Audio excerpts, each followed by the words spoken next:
보통 제주도라 하면 아름다운 관광지들이 떠오르기 마련입니다. 하지만 일제가 우리의 자연을 훼손하며 만든 동굴진지가 무려 400여 개가 넘고 지하벙커, 비행기 경납고, 고사포 진지 등 다양한 군사시설이 여전히 많이 남아있다는 사실을 알고 계시나요? 이러한 아픈 역사의 현장을 둘러보는 관광을 가리켜 다크투어리즘이라고 부릅니다. 오늘 영상에서는 제주도 다크투어리즘을 통해 일제의 만행과 제주의 아픈 역사를 함께 확인하고자 합니다. 아름다운 자연 경관 뒤에 숨겨진 아픈 역사. 그럼 이제 본격적으로 제주도 다크투어리즘으로 함께 떠나보겠습니다.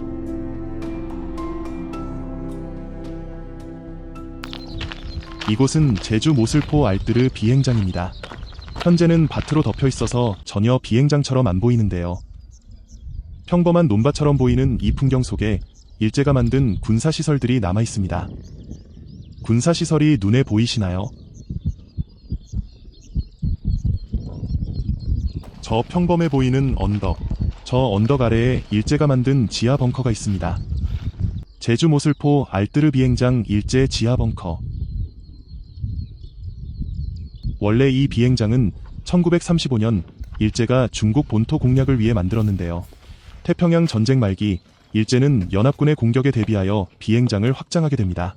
그 과정에서 제주도민들을 강제 동원하여 지하 벙커를 곳곳에 만들었습니다. 벙커 내부로 들어가 보겠습니다.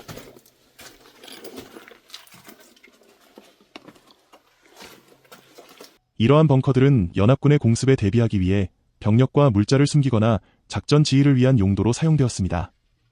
특히 이 좁고 어두운 통로는 전쟁 당시에 긴박했던 상황을 표현해주는 느낌이었습니다.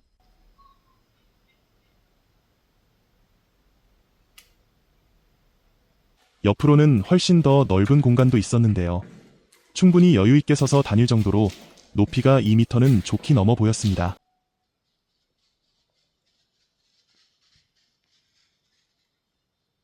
내부가 생각보다 넓어서 놀라웠는데요. 길이 30m, 너비 20m의 장방형 구조입니다. 벙커 내부의 싸늘한 공기는 당시 제주도민들이 겪었던 고통과 희생을 묵묵히 전해주는 듯했습니다. 그럼 잠시 지하 벙커의 모습을 보겠습니다.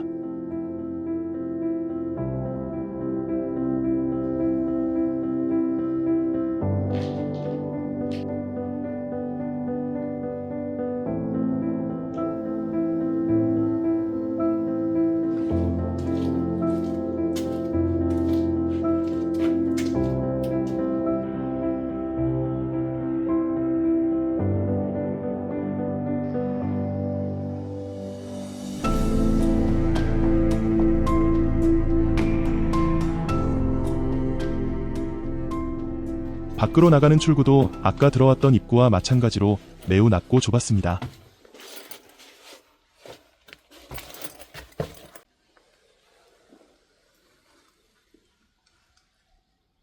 이 지하 벙커들은 단순히 군사시설로만 볼 게 아니라 제주도민들의 피와 눈물이 스며든 역사의 증거입니다.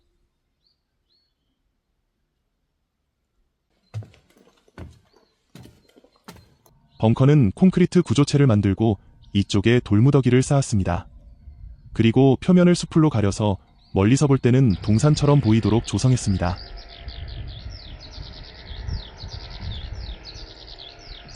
이러한 지하 벙커들은 일본이 제주도를 군사기지화하였던 침략의 증거로 남아 있습니다. 다음 장소로 이동하겠습니다.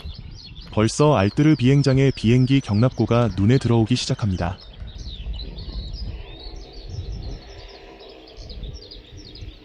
(80년) 전까지만 해도 이 지역 일대가 군사시설이었는데요. 비행기 경납고가 곳곳에 산재해 있는 모습을 볼 수 있었습니다. 알뜨르는 제주방언으로 아래 벌판을 의미합니다. 1930년대 일제는 이 넓은 벌판을 보고 중국 침략 전초기지를 세웁니다. 이곳에만 20개의 경납고를 만들었고 현재는 19개가 원형 그대로 남아있습니다. 원래 이곳은 군용지이나 현재 농지로 임차되어 대부분의 땅을 농지화하여 사용하고 있습니다. 한때 농민들이 창고로도 사용했다고 하는데요. 현재는 대부분 비어있고 하나의 경납고에는 비행기 조형물이 설치되어 있습니다.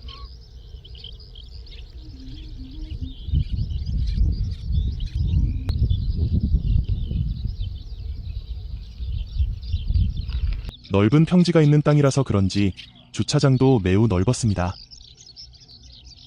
1937년 중일 전쟁이 발발하자 일제는 중국 난징을 폭격하기 위해 알뜨르 비행장에서 많은 전투기들을 출격시켰습니다. 일제는 전쟁 물자를 충당하고 군사시설을 짓기 위해 제주도민들을 강제 징용하였는데요. 심지어 어린 학생들까지 동원하여 강제 노역을 시켰습니다. 이러한 아픈 역사를 기억하고자 2010년 박경훈 강문석 작가는 애국기 매국기라는 작품을 이 경납고에 설치하였습니다.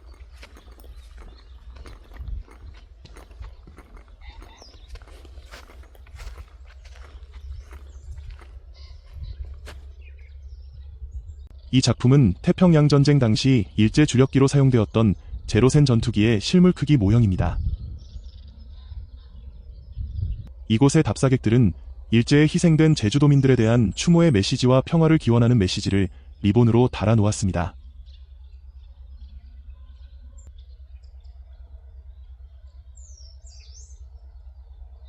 박경훈 강문석 작가는 애국이란 이름으로 매국했던 친일의 역사를 기억하기 위해 애국기 매국기라는 이 작품을 만들어 놓았다고 밝혔습니다. 이 경납고들은 그 당시의 강제 동원과 희생을 침묵으로 증언하고 있는 것처럼 느껴졌습니다.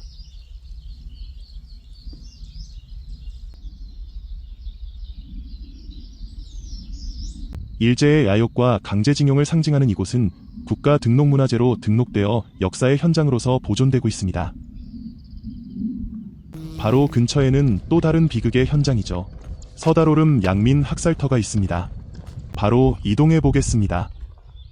이곳은 일제가 이 지역을 군사요새화하는 과정에서 1944년 말부터 만든 폭탄 창고였습니다. 그 후 일제가 패망하면서 미군에 의해 폭파되었는데요. 그 과정에서 오름의 절반이 함몰되어 큰 구덩이가 만들어졌습니다. 1950년 6.25 전쟁이 발발하고 한국 정부는 주민들이 북한군에 동조할 우려가 있다며 예비검속을 명목으로 연행하였습니다. 한국군이 낙동강 전선까지 밀리던 당시 이곳에서 200명 이상의 주민들이 무차별하게 사살당했습니다. 국군은 이러한 만행을 숨기기 위해 시신을 안매장하고 소지품을 불태워 흔적을 없애버렸는데요. 이후 유가족들의 탄원은 계속해서 거절당했고 무려 2015년이 되어서야 국가 상대로 대법원의 승소 판결을 받게 되었습니다. 영문도 모른 채 끌려가 학살을 당해야 했던 참으로 비극적인 사건이었습니다.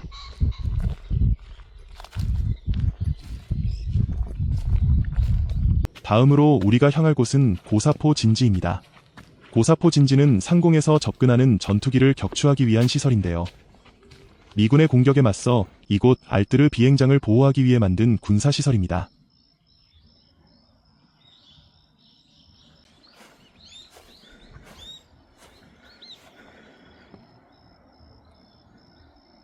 고사포 진지는 수세에 몰린 일제가 제주도를 저항기지로 삼고자 했던 증거가 되는 시설물입니다.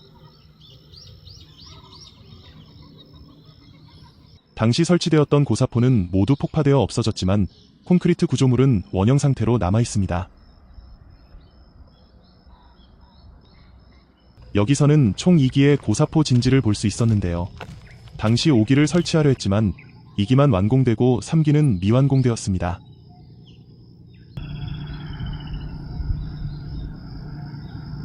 그럼 이제 마지막 장소로 이동하겠습니다.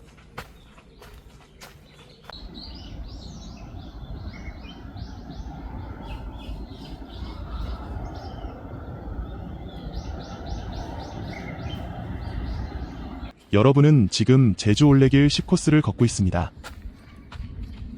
이렇게 아름다운 길이지만 역사적으로는 슬픈 이야기들을 많이 담고 있죠.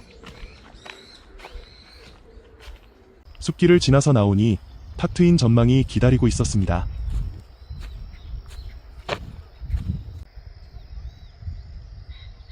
멀리 형제도가 보이는데요. 특히 달이 뜰 때 아름답다고 해서 저녁에 영상을 찍어보았습니다.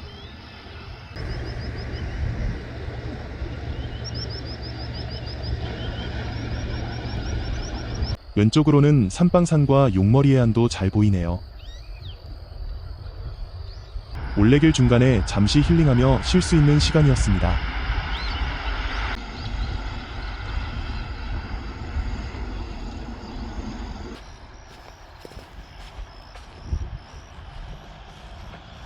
마지막으로 우리가 찾아볼 곳은 아름다운 경관을 자랑하는 송악산에 숨겨진 동굴 진지입니다.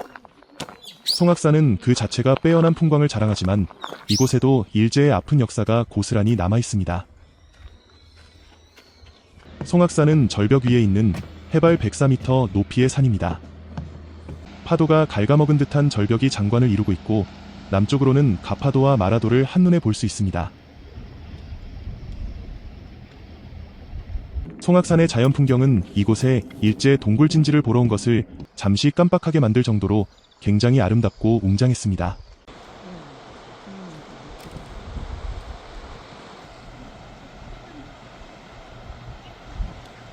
송악산에는 1943년부터 1945년까지 일제가 만든 크고 작은 진지 동굴이 약 60개소나 있습니다. 이곳 역시 제주도민들을 강제로 동원하여 만들었는데요. 송악산을 탐방하면 곳곳에서 진지 동굴을 발견할 수 있습니다.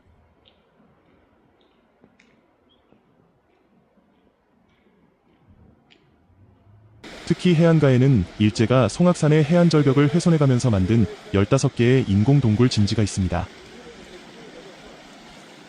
인공동굴 진지는 예전에는 일반인도 출입이 가능했었는데요.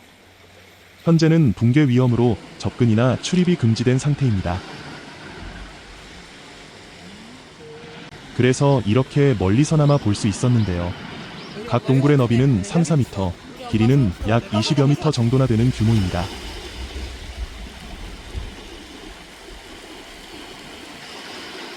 동굴 내부로 들어가 보면 차가운 공기와 어둠 속에서 당시에 절박했던 상황과 강제 동원의 아픔을 조금이나마 느낄 수 있다고 합니다.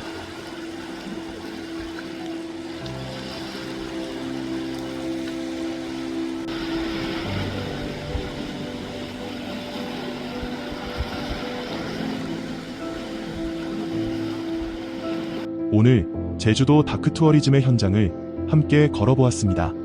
아름다운 제주가 간직한 아픔의 역사를 기억하는 의미 있는 여정이 되셨길 바랍니다.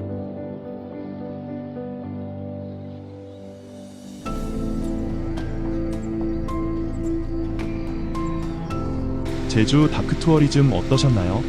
많은 댓글 부탁드립니다. 영상이 마음에 드셨다면 구독, 좋아요, 알림 설정도 부탁드립니다. 시청해주셔서 감사합니다. 곧 다시 뵙겠습니다.